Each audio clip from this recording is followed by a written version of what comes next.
Les matins de France Culture, Guillaume Erner. Et au cœur de l'actualité, encore une fois, et j'ai envie de dire, une région, le Moyen-Orient. Pour en parler, je vous ai convié Jean-Pierre Filiu. Bonjour, avec votre regard aiguisé et une somme que vous publiez, Le milieu des mondes, une histoire laïque du Moyen-Orient de 395 à nos jours aux éditions du Seuil. C'est un livre particulièrement dense, mais tout d'abord, à la suite de ce qui est en train de se passer en Afghanistan, la prise du pouvoir par les talibans, ce qui étonne, c'est ce terme, une histoire laïque, alors qu'on a l'impression que toute l'histoire de cette région est religieuse. Eh bien justement, j'ai voulu faire ce pas de côté, qui est celui de la méthode des historiens, pour éclairer une réalité qu'on croit comprendre spontanément, et dire que la laïcité est au fond la boussole intellectuelle la plus profitable pour s'y retrouver dans ces entrelacs moyen-orientaux.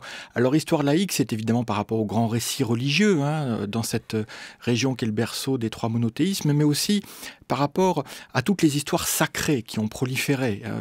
Histoire sacrée de la Perse éternelle, histoire sacrée de l'Afghanistan intraitable, histoire sacrée de la colonisation, histoire sacrée de la décolonisation, histoire sacrée du nationalisme arabe. Et j'essaie de déconstruire tous ces grands récits pour proposer une histoire laïque où on voit qu'au fond, les conflits sont souvent beaucoup plus politiques, stratégiques que religieux et confessionnels, même si les discours qui portent les chefs de guerre sont des discours pour le coup religieux. L'actualité, c'est aussi, on l'a appris cette nuit, Jean-Pierre Filiu, Emmanuel Macron a annoncé la mort du chef de l'organisation État islamique au Grand Sahara, Hawass, autrement dit Hanan Abu Walid al-Sahraoui. Qu'est-ce que cette mort signifie pour vous, Jean-Pierre Filiu ? D'abord, c'est un coup très important, un succès tout à fait notable pour les forces françaises dans la région Sahel. Il faut savoir qu'ils avaient déjà éliminé le chef d'Al-Qaïda au Maghreb islamique et maintenant ils éliminent son rival djihadiste, ce qui prouve aussi la volonté française, et c'est loin d'être évident dans un terrain aussi hostile, de ne pas frapper l'un pour favoriser l'autre et de ne pas faire que des coups portés à Al-Qaïda puissent profiter à Daesh, donc à l'État islamique.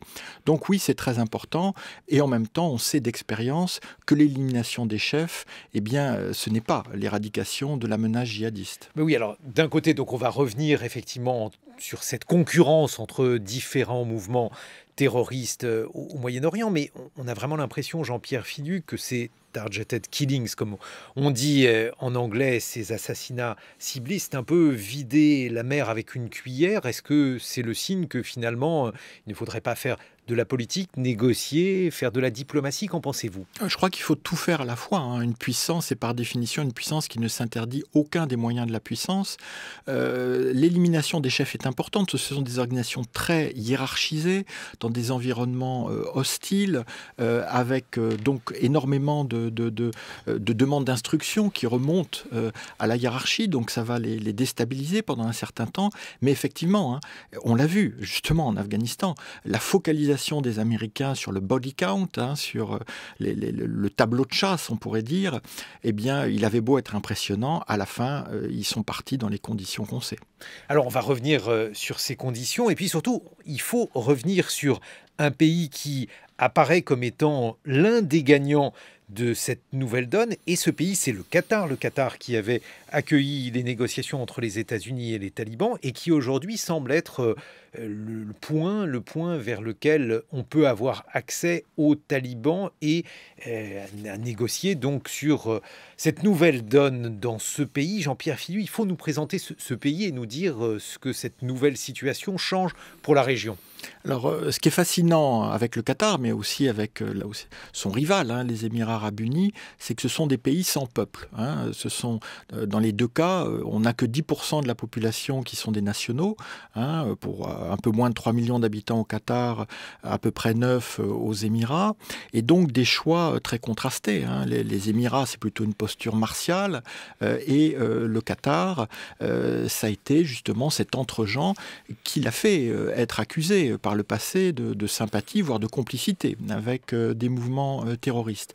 Mais on se rend compte qu'au moment où il faut négocier, eh bien, il faut avoir un intermédiaire qui puisse officier ainsi. Alors, je rappelle rappelle que par le passé, hein, on n'avait pas eu besoin d'aller au Qatar. Quand Israël et l'OLP négocient, ben, c'est en Norvège, hein, et ça donne les accords d'Oslo. Hein. Donc c'est aussi des interdits qui ont été posés, une diabolisation qui a fait qu'au moment de vérité, c'est-à-dire au moment où on doit parler avec l'ennemi pour pouvoir se retirer dans les conditions les moins déshonorantes, eh bien on cherche un intermédiaire, et le Qatar, ben, c'est un peu son fonds de commerce. Hein, il a des doigts qui trempent un peu partout, voilà. Hein, et donc il peut effectivement mettre en relation. Mais dire aussi, hein, parce que ben, voilà, Obama, on le met toujours sur un piédestal, si au bout de 8 ans on a dû aller au Qatar négocier avec les talibans, c'est parce qu'Obama en 2010 a cassé des efforts de négociation directe entre Kaboul et les talibans en convainquant le Pakistan d'arrêter le mullah Baradar, dont la libération en 2018 a permis l'ouverture de ces pourparlers entre les États-Unis et les talibans au Qatar. Que cherche le Qatar? Parce que ce n'est pas un pays inconnu en France, ne serait-ce que parce que désormais le Qatar possède le club de foot, le PSG. Il y a des hommes politiques qui, semble-t-il, sont proches du Qatar, ou en tout cas ont eu affaire à ce pays. Bref, qu'est-ce qu'on a comme relation avec le Qatar, et qu'est-ce que là aussi, eh bien, il faut attendre de ce pays, Jean-Pierre Fidu? Il faut avoir des attentes très sereines. Hein. On a l'impression que les présidents français souhaitent choisir un partenaire golfien privilégié. Avec Nicolas Sarkozy, c'était le tout Qatar. Avec François Hollande, c'était l'Arabie Saoudite. Avec Emmanuel Macron, ce sont les Émirats Arabes Unis. Hier, quand même, à Fontainebleau, le théâtre Napoléon III est devenu théâtre Cher Zayed, hein, du nom du président des Émirats Arabes Unis. Mais alors, expliquez-nous, parce que la reconstruction. Mais l'escalier de fer du château de Fontainebleau, lui, il porte le nom de l'émir du Qatar. Donc, voilà. Bon, est-ce que l'escalier est plus important que... Beaucoup moins, hein, dans le symbole. Mais ça veut dire que les Qataris ont quand même réussi à avoir l'escalier, alors que les Émiratis avaient le théâtre. Mais est-ce que ça veut dire qu'il faut choisir l'un ou l'autre, et vous choisiriez qui, si vous deviez choisir? Surtout aucun. Il faut bien savoir que nous devons avoir des relations avec des partenaires importants pour des raisons d'État à État. Mais ne jamais croire que nous partageons les mêmes valeurs. Hein.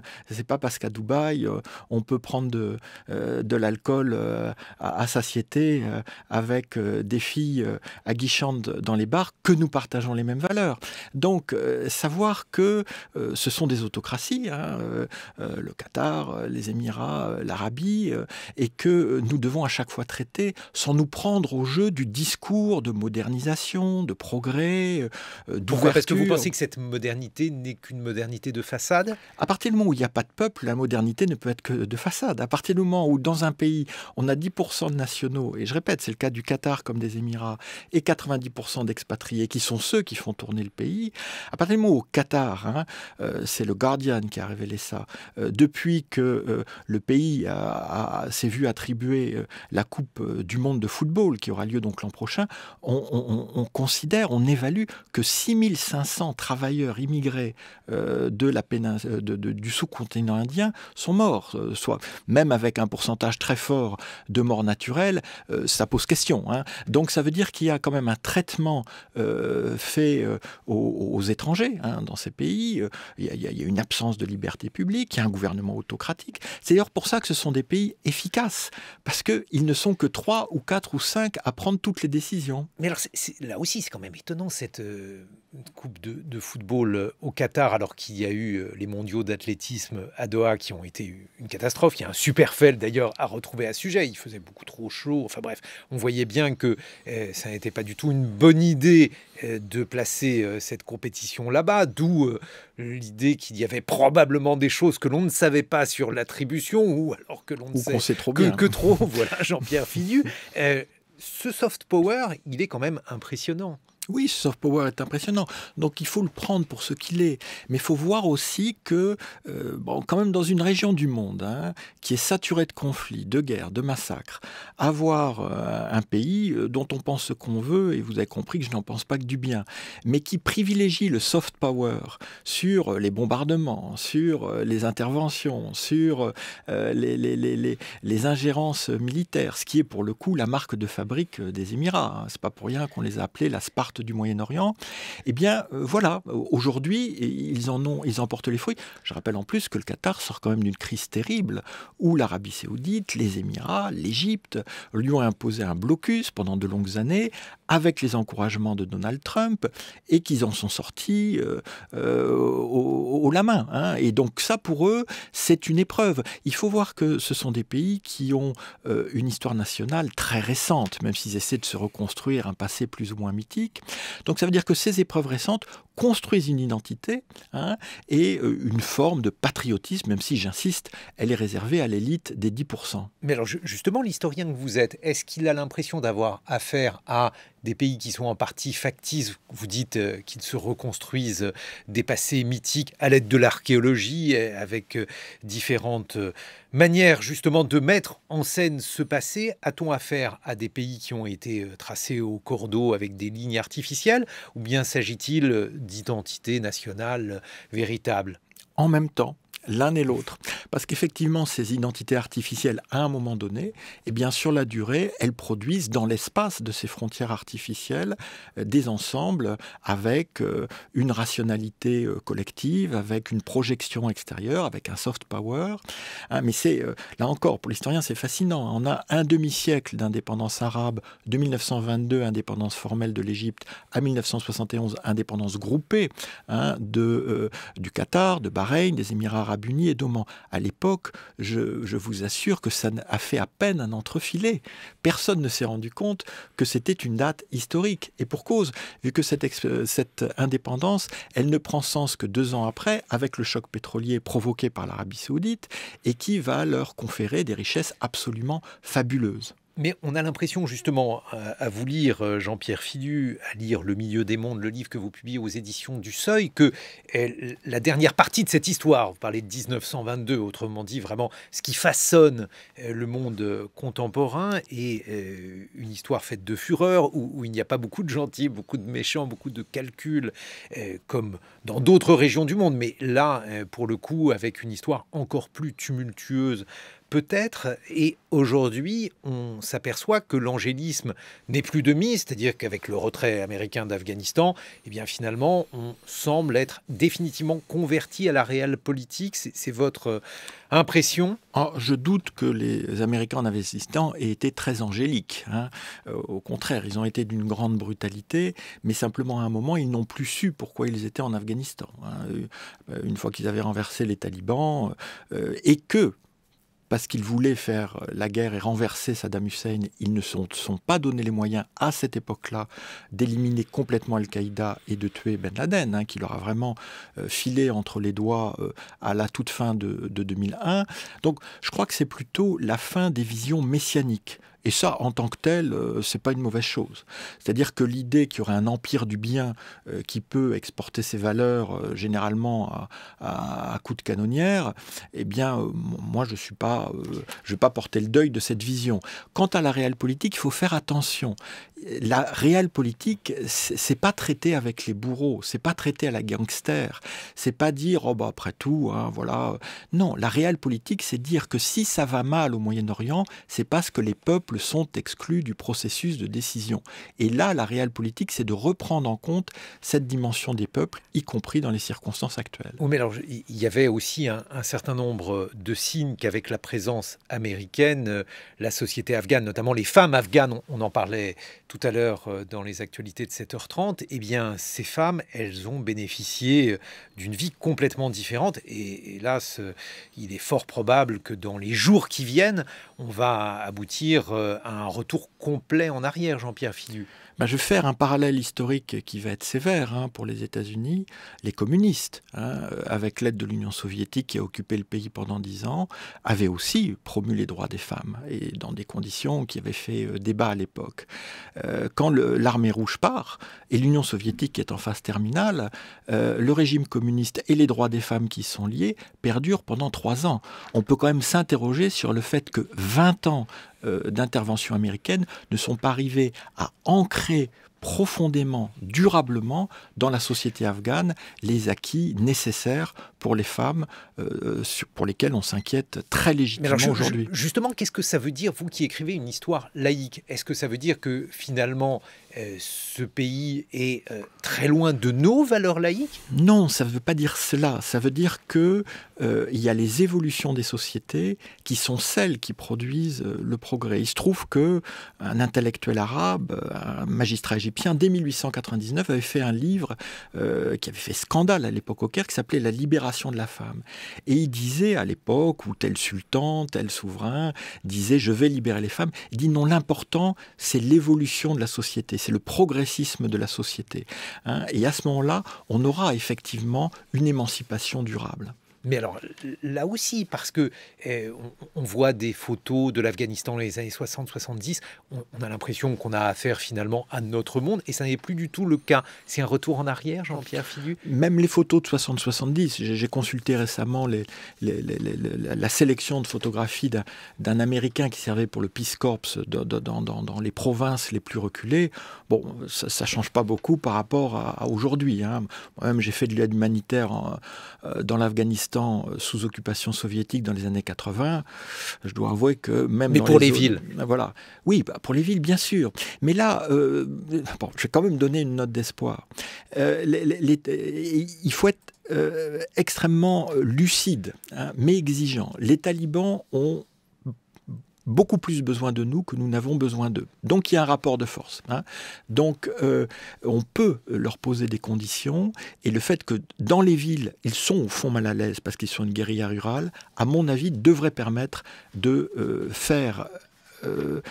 mettre en place des conditions dignes de nos valeurs. Jean-Pierre Filiu, on vous retrouve dans une vingtaine de minutes. Le milieu des mondes, une histoire laïque du Moyen-Orient, c'est votre somme que vous publiez aux éditions du Seuil, 8h sur France Culture.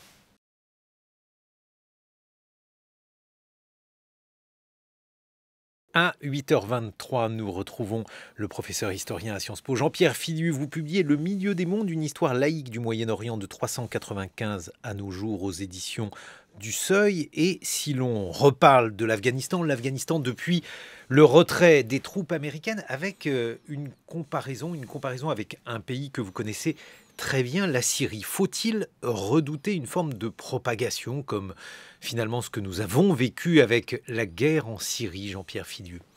Alors, si vous parlez des réfugiés en Afghanistan, et c'est le drame, aujourd'hui des Afghanes et des Afghans qui sont coincés dans ce pays, toutes les frontières terrestres sont contrôlées par les talibans. Donc, sauf à prendre des risques énormes d'infiltration clandestine, ou plutôt d'exfiltration clandestine, il n'y a que l'aéroport, d'où l'importance des conditions qu'on doit pouvoir mettre sur les talibans pour qu'un corridor humanitaire aérien demeure ouvert à partir de Kaboul.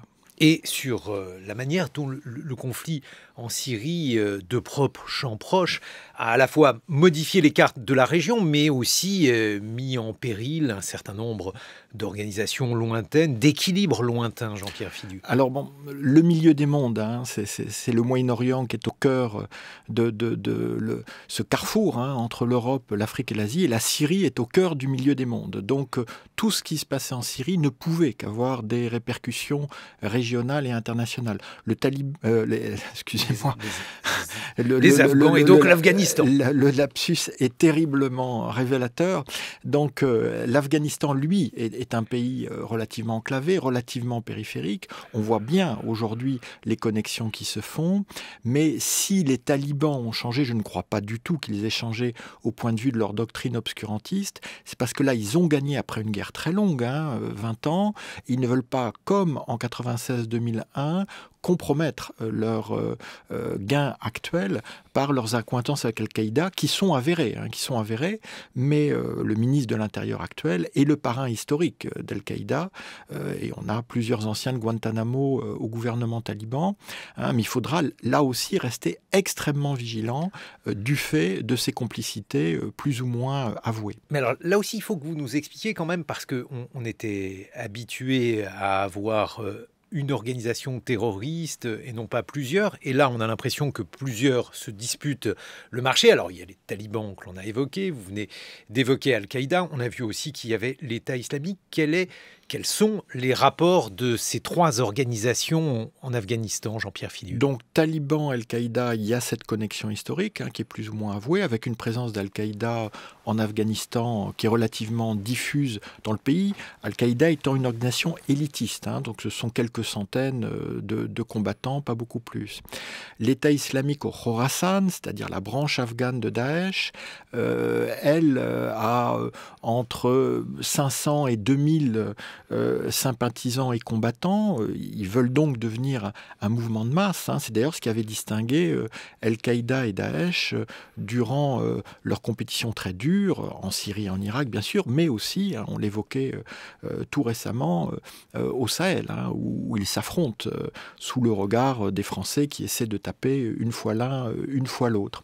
Donc je crains que les talibans ne s'exonèrent de leur responsabilité internationale de lutte contre le terrorisme en frappant donc l'État islamique au Khorasan, la branche afghane de Daesh, qui de toute façon est sur leur liste d'ennemis implacables, parce que ce sont des dissidents des talibans, et les talibans, pour faire taire toute contestation interne, ont un intérêt direct à écraser cette dissidence pour imposer leur monopole sur le mouvement. Mais le conflit, il est idéologique, religieux, ou bien tout simplement un conflit de pouvoir parce que les uns voudraient le pouvoir dont les autres disposent? Comme toujours dans mon histoire laïque, c'est un conflit politique qui se part de justifications religieuses. Chacun dit que l'autre est moins musulman que lui, et chacun prétend que le djihad authentique n'est accompli que par sa propre organisation. Mais on a vu ça pendant des siècles dans la région. Mais est-ce qu'il n'y a pas les moyens, puisque lorsque l'on parle d'une autorité religieuse, ou en tout cas d'un discours religieux, Jean-Pierre Filiu, il doit bien y avoir les moyens de démêler pour savoir qui est plus proche de l'orthodoxie et qui s'en éloigne? Mais bien non, parce que dans l'islam, ce qui trouble beaucoup des Occidentaux qui s'y penchent, il n'y a pas les structures comparables aux structures ecclésiastiques. Il n'y a pas de pape dans l'islam. Il n'y a pas de... même le calife avait une autorité qui pouvait être contestée dans sa capitale même, à l'époque de l'apogée du califat, je le décris, par des cheikhs, par des oulémas, par des savants qui contestaient sa position. C'est donc cette instabilité fondamentale, ce fait que on peut toujours se prétendre mieux musulman que les autres, et aussi d'une invention que je rappelle dans mon livre, ça date du XIIIe siècle, XIVe siècle. C'est un cheikh en Syrie qui va inventer le djihad contre les autres musulmans, alors qu'avant, le djihad n'était prescrit que contre les, entre guillemets, infidèles. Et donc, à partir du moment où on légitime le djihad entre les musulmans, eh bien, on légitime la guerre civile, ce qu'on appelle en arabe la fitna, la discorde. Et donc, avant, on tuait sans l'avouer, ou on tuait en disant « oh là là, c'est terrible ». Maintenant, en plus, on tue en disant « ce sont des mauvais musulmans ». Et il ne faut jamais oublier, jamais, que même si les organisations terroristes ont ensanglanté les pays occidentaux, et entre autres la France, on est en plein procès du 13 novembre 2015, l'écrasante majorité de leurs victimes sont des musulmans tués dans des pays musulmans. Mais alors justement, ces affrontements, quand on suit votre histoire laïque, Jean-Pierre Filiu, s'agit-il d'un affrontement entre différentes perceptions de l'islam, ou bien des formes nationales? Parce que le nationalisme qui s'est emparé de la région, comme d'autres parties du monde, mais c'est malgré tout lui qui donne les cartes depuis plus d'un siècle. Et c'est cela peut-être dont on voit encore la trace. Tout à fait, et même avant, on voit que les Perses arabisés ont beaucoup influé sur le califat abbasside.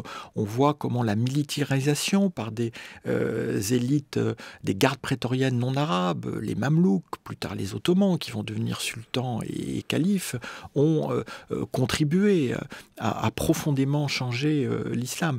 Et aujourd'hui, vous avez raison, ce qui compte, c'est le nationalisme. Et je crois qu'il faut, derrière les discours de guerre dont il faut se méfier, sur lesquels il faut être très vigilant, toujours voir que, par exemple, les talibans aujourd'hui, c'est l'incarnation d'un certain nationalisme afghan. Et s'ils sont arrivés au pouvoir, c'est parce qu'ils ont pu sortir de leur zone de confort, si j'ose dire, de leur base historique, les Pashtuns, même si le gouvernement actuel est presque exclusivement Pashtun, et ils ont entamé leur offensive dans des zones qui ne l'étaient pas. Mais alors, ça veut dire que finalement, dans votre monde, je veux dire le milieu des mondes, pour reprendre le titre de votre ouvrage, en réalité, il y a plusieurs mondes. Il y a le monde arabe, le monde pashtun, le monde perse, avec à chaque fois des tentatives de prendre le dessus, des tentatives qui dessinent les différents soubresauts que l'on voit aujourd'hui. Oui, mais en même temps des populations très mêlées, et des paradoxes historiques. Les villes saintes du schisme qui est historiquement associée à la Perse, puis à la République islamique d'Iran actuelle, elles se trouvent en Irak, elles se trouvent en terre arabe, elles s'y sont toujours trouvées. Et on peut comme ça multiplier les échos. Donc il faut simplement comprendre que souvent, le discours islamique n'est qu'un paravent, un justificatif pour des affirmations nationales. Et une fois qu'on a compris ça, le national, dans les relations internationales, on peut le traiter beaucoup mieux qu'un discours idéologique et religieux. Bon, mais la question Pashtun, ça veut dire aussi que cette défaite américaine est une défaite de l'Inde, avec un risque dans la région, une sorte de victoire pakistanaise. Là aussi, qu'est-ce que ça peut redessiner ? Alors on peut toujours regarder d'en haut et voir les différentes reclassements géopolitiques, et ce que vous dites est parfaitement exact. Je crois que pour l'instant les talibans ils vont être très occupés par ce qui se passera à l'intérieur de l'Afghanistan. C'est pour ça qu'il faut en profiter pour être extrêmement dur dans les pourparlers qu'on aura avec eux et repousser le plus loin possible la reconnaissance, si jamais on leur accorde la reconnaissance. Et je crois qu'il faudra être très très exigeant. Mais très souvent la géopolitique qui nous occupe légitimement fait qu'on occulte les sociétés et qu'on occulte les mouvements de fond dans les sociétés. Et ce qu'on voit au Moyen-Orient, cette instabilité qui s'aggrave à chaque fois. Il faut voir que chaque crise moyen-orientale est pire que la précédente. Et que pour remonter à un niveau d'horreur comme celui qu'a connu la Syrie au cours des 10 dernières années, il faut aller jusqu'à Tamerlan en 1400. Donc, et la prochaine crise, ce sera encore pire. Pourquoi ? Parce qu'il manque les peuples.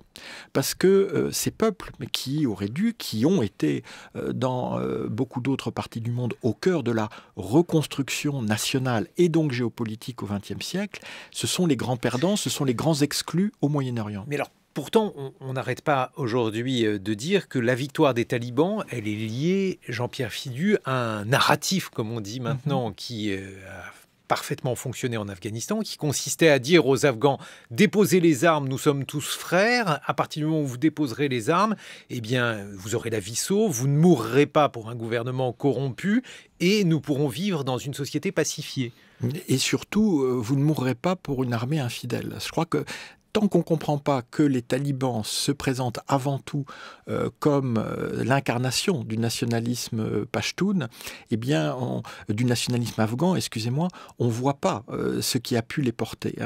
Et donc, cette idée, nous pouvons nous entendre entre Afghans, les Américains sont partis, et évidemment, derrière tout ça, il y a une hypocrisie, vu qu'une fois les Américains partis, ce sont nous, les talibans, qui allons imposer les règles du jeu. Mais alors, justement, parce que cette question du nationalisme, la phrase qui avait beaucoup fait sourire en France dans cette période triste sur le gouvernement inclusif des talibans, il y a des minorités en Afghanistan, y compris des minorités qui ont des liens avec d'autres pays. Je pense par exemple aux Ouïghours, il y a aussi les minorités hazaras qui sont des minorités qui ont été persécutées, et les talibans promettait il y a quelques jours de les protéger et de ne pas faire à nouveau des discriminations, des violences contre ces minorités. Vous pensez qu'on peut les croire? Est-ce que ce discours qui est considéré comme étant décisif dans leur victoire, est-ce qu'il va être tenu, Jean-Pierre Fidu? On ne doit jamais croire quelqu'un avec qui on est en conflit. La question ne se pose pas de sa bonne foi.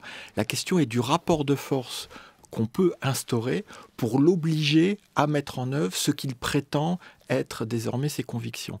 Et ce rapport de force, même s'il n'est plus militaire, et c'est bien dommage que les États-Unis n'aient pas usé de leur rapport de force militaire quand ils le pouvaient pour imposer un gouvernement de transition qui, lui, aurait pu à ce moment-là être inclusif, ce rapport de force aujourd'hui, il est fondamentalement symbolique, diplomatique et financier. Mais il existe. Donc ça veut dire qu'aujourd'hui, ceux qui ont le plus besoin des négociations, ce sont les talibans. Donc ça veut dire qu'il faut faire payer ces négociations et une éventuelle reconnaissance au prix très très fort et au profit de la population afghane, à commencer par les femmes. N'êtes-vous pas trop optimiste dès lors que nous aussi, les Occidentaux ont un intérêt dans le sens que si l'Afghanistan redevenait un sanctuaire pour les terroristes, si d'aventure Al-Qaïda ou l'État islamique prenait trop d'importance dans cette région, eh bien nous pourrions en subir les conséquences, Jean-Pierre Fidu. Pour l'État islamique, les talibans s'en chargeront et ils feront semblant de faire que c'est pour nous faire plaisir, alors que c'est fondamentalement leur priorité. Pour Al-Qaïda, il faut être aussi extrêmement vigilant. Mais il y a un point qu'on oublie à chaque fois, c'est l'héroïne. C'est quand même 90% de l'héroïne mondiale provient d'Afghanistan.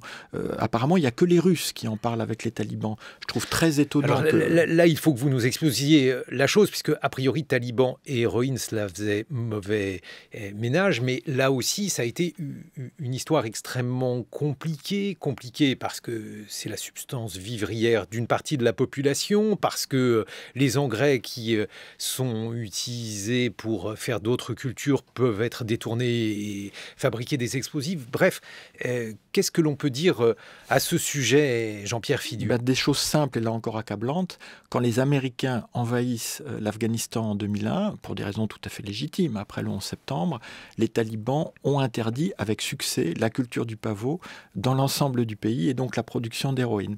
Donc les Américains trouvent un pays libéré de l'opium et 20 ans plus tard, c'est de loin le premier producteur mondial avec 90% de l'héroïne qui provient du pays. Donc les talibans ont tout intérêt à pousser cette production de stupéfiants, à l'exporter, parce qu'ils ont besoin des ressources en devises que cela leur apportera, surtout en cas de sanctions internationales. Et c'est un pays très pauvre, mais là aussi, nous n'avons pas de moyens de pression pour faire cesser cette culture, surtout que c'est une culture vivrière dans ce pays-là. Sauf à engager justement des missions de culture de substitution, des projets de mise en valeur. Je sais que tout ça est compliqué. Et comme on est toujours dans l'injonction, on vous a dit de faire ça avec les talibans, il n'y a pas de succès 48 heures après.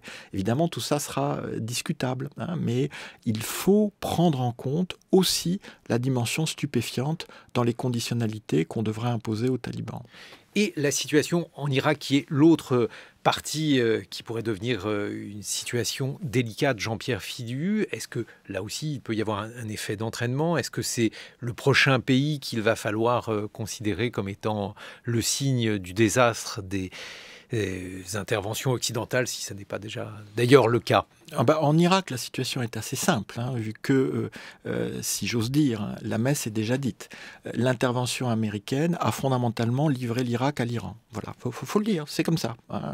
C'est-à-dire que les Américains ont été une puissance aérienne qui a accordé sa couverture aérienne à l'infiltration terrestre généralisée de l'Irak par les Iraniens.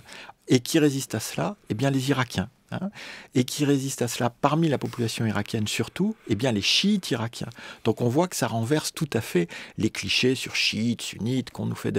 Aujourd'hui, le principal pôle de résistance à l'Iran, l'Irak, ce sont les villes saintes chiites de Najaf et de Kerbala, où les ayatollahs locaux s'élèvent contre la vision du chiisme qui est développée par la République islamique de Khamenei. Voilà, ça trouble un peu nos catégories. Mais quant à Mossoul, moi j'étais à Mossoul en 2019, pour donner en arabe la leçon inaugurale du centre franco-irakien installé dans un ancien atelier d'explosifs de Daesh, quand même, le symbole est fort. Eh bien, je suis tombé de ma chaise dans le véhicule blindé à un barrage où il y avait le portrait de l'ayatollah Khamenei, tenu par des milices pro-iraniennes. Tout ça sous protection aérienne des Américains. Voilà, c'est ça qui s'est passé en Irak. Mais on dit que la même chose se passe en Afghanistan, dans le sens où les forces spéciales américaines, d'ailleurs, sont-elles toutes parties, Jean-Pierre Fidu, depuis le départ officiel des Américains? Eh bien, ce sont les forces spéciales américaines qui ont aidé les talibans dans leur lutte contre Al-Qaïda et peut-être contre Daesh? Contre Daesh, je ne sais pas s'il y a eu collaboration immédiate. Il est certain que les talibans ont été beaucoup plus efficaces que le gouvernement afghan dans ces opérations, que, semble-t-il, dès leur arrivée à Kaboul, ils ont tué des membres importants de Daesh qu'ils avaient sortis des geôles pour les exécuter immédiatement. Y a-t-il eu collaboration avec les Américains? J'en ai pas la moindre idée. Mais bon, pour la protection de l'aéroport, c'est certain. Ah, ça c'est certain. Mais dans la lutte antiterroriste, je ne peux pas le dire, mais il est certain, en revanche, et je l'affirme d'emblée, que chaque fois que les talibans infligeront des pertes à l'État islamique en Afghanistan, ils le présenteront comme un acte de bonne volonté envers l'Occident, alors qu'ils le font fondamentalement pour eux-mêmes.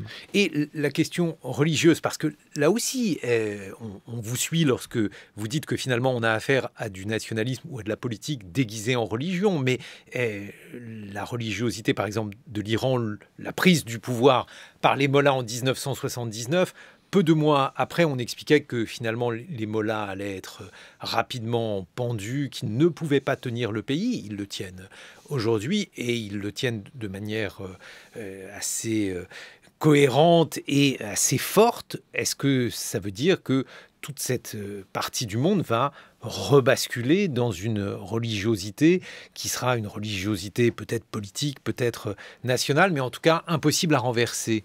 Alors, il y a deux questions. Là, toujours, il faut distinguer régime et société. Le régime iranien est théocratique, il n'y a aucun doute là-dessus. Mais ça renvoie aussi à deux principes qui avaient agité la première révolution constitutionnelle en Iran de 1906 à 1911, un principe de théocratie et un principe de constitutionnalisation. Et en fait, Khomeini a réussi de manière très habile en 1979 à faire croire aux partisans de la constitutionnalisation qu'il était avec eux, alors qu'il avait un projet tout à fait inédit d'ailleurs de république islamique qui a choqué la plupart de la hiérarchie chiite qui ne voulait pas que les ayatollahs se mêlent directement du pouvoir. Donc aujourd'hui, on a un double pouvoir, on a un président élu et on a le pouvoir réel qui est celui de Khamenei, donc son successeur depuis 1989 et des gardiens de la révolution.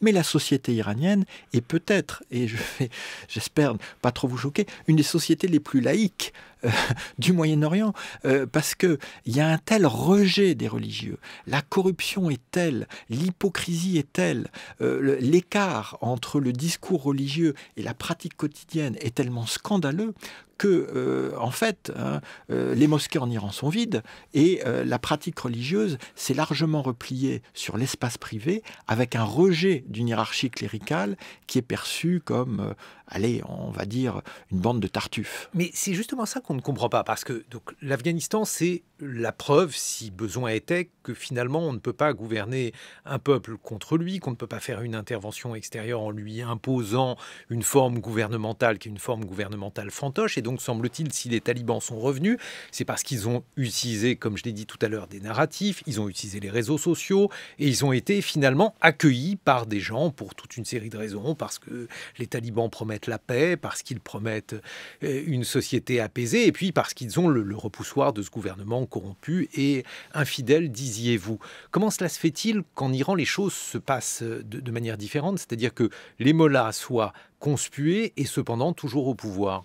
Je rappelle qu'on a eu ces dernières années plusieurs séries de soulèvement populaire, de contestation sociale en Iran, et immédiatement ils ont été réprimés dans le sang avec une extrême brutalité, avec des centaines de morts, avec des emprisonnements, des viols en prison. Donc le régime sait parfaitement quel est le rapport de force avec sa société, et il profite d'une répression massive d'emblée pour étouffer à chaque fois les mouvements. Et il faut voir aussi que la pandémie de coronavirus, les sanctions américaines, tout ça lui permet de d'abord se dédouaner de ses propres responsabilités en termes de mauvaise gestion et de corruption, mais aussi de tenir une société qui ne peut plus faire société. Je crois que c'est ça qui est important. Il faut voir qu'au Moyen-Orient, chaque fois qu'on peut permettre aux sociétés de se déployer pour ce qu'elles sont, avec la liberté d'expression, la liberté de manifestation, la liberté d'association, eh bien là aussi, on change le rapport de force interne. Bon, j'imagine que vous diriez la même chose pour la Syrie de Bachar el-Assad. Ah ben évidemment, sauf que là, c'est encore plus tragique, parce qu'on a laissé sous nos yeux, jour après jour, bombardement après bombardement, massacre après massacre, sur une séquence d'une décennie, peu à peu se faire étouffer les derniers espaces de liberté, y compris tout récemment à Deraa, berceau de la révolution syrienne en 2011, qui a montré que 10 ans après, la contestation était toujours aussi vive et qu'il a fallu déplacer 40 000 personnes, dont une majorité de femmes et d'enfants, dans l'indifférence générale, le silence international, pour écraser de nouveau ce foyer de contestation. C'est-à-dire qu'en fait, on a affaire à des gouvernements, parce qu'on pourrait parler de l'Égypte. Et d'ailleurs, dans votre livre « Le milieu des mondes »,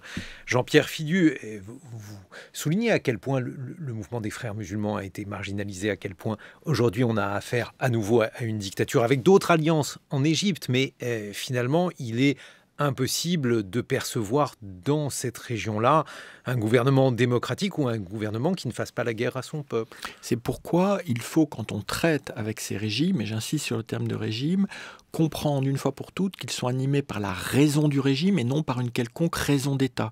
Le Sisi en Égypte n'incarne pas l'Égypte éternelle. Bachar el-Assad a martyrisé la Syrie. Il faut garder ça en tête. Il ne faut pas croire que derrière eux, l'histoire qu'ils invoquent, le patrimoine qu'ils invoquent, d'un pays qu'ils ont bâillonné et dans certains cas massacré, leur revient. Et ça, c'est très important. Parce que cette légitimité historique, elle participe des ressources qu'ils peuvent mobiliser contre leur propre peuple. Parce que vous pensez qu'on a été dupe de cela ? Oh, écoutez, c'est quand même Jimmy Carter, par ailleurs plutôt lucide, qui qualifie le père de Bachar el-Assad, Hafez el-Assad, de Saladin moderne. Un terme de Saladin que d'ailleurs beaucoup de politiciens français ont attribué à Saddam Hussein. Ce sont des gangsters, ce sont des bandits. Vous rappelez, j'ai été particulièrement intéressé par ces passages dans votre livre, vous rappelez à quel point Hafez a instrumentalisé, y compris son propre parti, le Baas, n'hésitant pas à massacrer lors de Septembre Noir une partie de sa population, une partie de ses partisans, ce qui est inouï, qu'il ait encore des partisans après les différents crimes qu'il a commis. C'est assez simple. À partir du moment où l'alternative est entre la mort et la soumission, et c'est comme ça qu'elle est posée par ces régimes, il faut voir que la contre-révolution arabe qui s'est déployée dans toute sa violence, toute sa destruction, tout son chaos depuis 10 ans, parce qu'on a parlé des printemps arabes, mais la contre-révolution a été beaucoup plus sanglante. Qu'est-ce qu'elle vise à faire ? Elle vise à ce que chaque femme et chaque homme arabe, au fond de lui-même, ait tellement peur du mot liberté qu'il n'ose même pas le prononcer dans l'espace privé. Et donc évidemment qu'ils n'osent pas aller manifester. Ça veut dire qu'on a brutalisé, martyrisé ces sociétés pour leur enlever toute idée de penser à la liberté. Et bien malgré tout ça, dès que vous avez une toute petite ouverture, j'ai parlé de Deraa, c'est une bourgade du sud de la Syrie, et bien ici engouffre, et il continue à dire liberté, liberté, et de même que ces femmes afghanes admirables méritent toute notre solidarité quand elles s'opposent face caméra à ces talibans complètement désarçonnés, de même il ne faut jamais oublier que ces femmes et ces hommes dans le monde arabe qui trouvent le courage inouï de continuer à défier des régimes aussi barbares, eh bien ils méritent aussi toute notre solidarité. Merci beaucoup Jean-Pierre Fidu de nous avoir fait profiter de vos éclairages sur cette région. Le milieu des mondes, une histoire laïque du Moyen-Orient de 395 à nos jours, c'est le livre que vous publiez aux éditions du Seuil.